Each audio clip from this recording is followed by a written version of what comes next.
Guys, tara coffee parties! Coffee gusto, diet ayaw, halaka, joke lang. Darla, bago na naman phone mo? Oo, last month ko pa binili. Grabe, magkano? Secret. Secret pero halatang mahal. Siyempre. Ako nga nagpapalit na rin. Yung latest model. Same. At tayo? Mga taong gumagana pa ang cellphone kahit 3 taon na.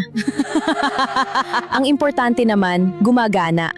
Exactly. Pero Darla, saan ka na naman pupunta after nito? May dinner kami. Ang dami mong side quests. Enjoy lang. Good for you. By the way, nakita nyo na ba yung bagong condo? Yung sa akin? Oo? Nice, pero mas maliit kaysa sa unit namin. Talaga? Oo, 2 bedroom lang.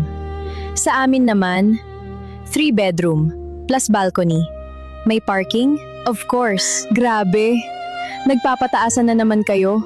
Next niyan, pag-uusapan nyo na kung sino may pinakamalaking banyo. Selfie! Wait. Darla, phone mo gamitin natin. Sige, CR lang ako. Ang linaw. Siyempre. Uy! May notification. Wait. Anong nakalagay? Payment due. Utang? Guys, personal yan. Binabasa lang naman natin. Ang dami. May isa pa. At isa. Sabi ko tama na. Girls, gala tayo Saturday. New restaurant. Ako na bahala sa reservation. Hello? Busy ako. May gagawin ako. Hindi ako sure. Next time na lang. Okay. Ikaw si Darla, di ba? Oo, ikaw pala. Bakit? Wala. Akala ko, ano? Wala. Anong problema? Alam mo ba, yung utang niya? Oo, ang dami. Pero tingnan mo naman mga gamit niya. Latest phone, branded lahat. Tapos gala ng gala. Kung ako may utang ng ganun, hindi na ako lalabas. Same. Pero wag mong sabihin sa kanya. Of course. Si Darla ba yung maraming utang? Oo. Pero nagpapanggap na mayaman? Parang ganun. May narinig ako. Ano? Napatigalan niya utang. Grabe. Dinner tonight? Guys? Sorry, may ginagawa ako. Ako rin. Pia? Chloe? Okay. Mira, bakit? May problema ba sa akin? Bakit mo natanong? Wala nang gustong sumama sa akin. Sabihin mo, may naririnig kasi akong mga sinasabi. Anong sinasabi? Na may utang ka. Sino nagsabi? Hindi ko alam. Alam mo, narinig ko lang. Bea at Chloe. Kayo? Ano? Kayo ang nagkwento? Anong kwento? Yung utang ko, nakita namin. Sa cellphone ko. Oo, at binasa nyo. Hindi naman namin sinadya. Pero kinuwento nyo, nag-aalala lang kami. Kung nag-aalala kayo, pwede nyo akong tanungin. Pero totoo naman. Hindi ibig sabihin na totoo. Kwento nyo na, friends tayo.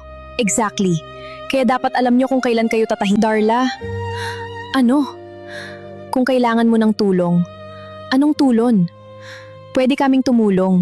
Pwede tayong mag-adjust. At least muna bawasan mo yung gala. Unahin mo yung duwes. Alam ko, concerned lang kami. Pero hindi ko kailangan ng tulong. Hindi naman ibig sabihin na mahina ka. Hindi. May problema nga ako sa mga utang. At hindi ibig sabihin nun kailangan kong magkaroon ng audience. Kung gusto kong humingi ng tulon, ako ang magsasabi.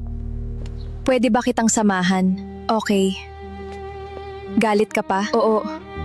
Sa amin, sa nangyari. Yung utang, pinagdadaanan ko. Pero hindi ibig sabihin gusto kong pag-usapan ng buong mundo. Gets ko. Alam mo kung bakit ako gala ng gala? Bakit?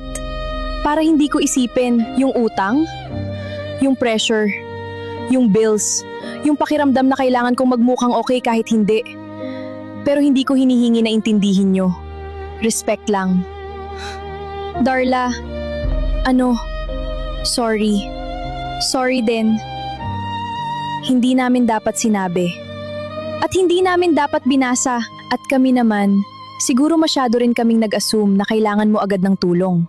Alam ko, pero kung sakaling kailangan mo, sasabihin ko.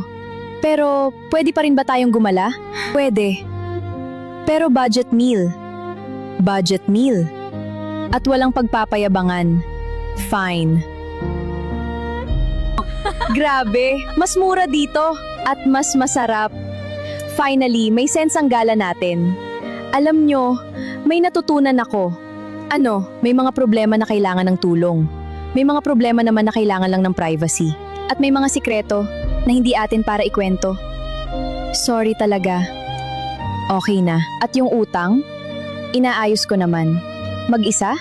Oo naman, kaya ako naman bayaran. Tsaka hindi ibig sabihin porket installment o utang ang mga gamit, hindi na responsibilidad sa financial. Pagiging wais yun. At kung hindi mo na kaya, tsaka ako hihingi. Hindi lahat ng taong mukhang okay ay walang problema. Hindi lahat ng taong maraming gamit ay maraming pera. At higit sa lahat, hindi lahat ng problemang nalaman natin ay kwento nating ipasa sa iba. May mga taong kailangan ng tulong. May mga taong kailangan ng kaibigan. At may mga taong kailangan lang ng kaunting espasyo para harapin ang sarili nilang problema. At hindi lahat ng problema ay kailangan ng audience at ipaalam sa iba.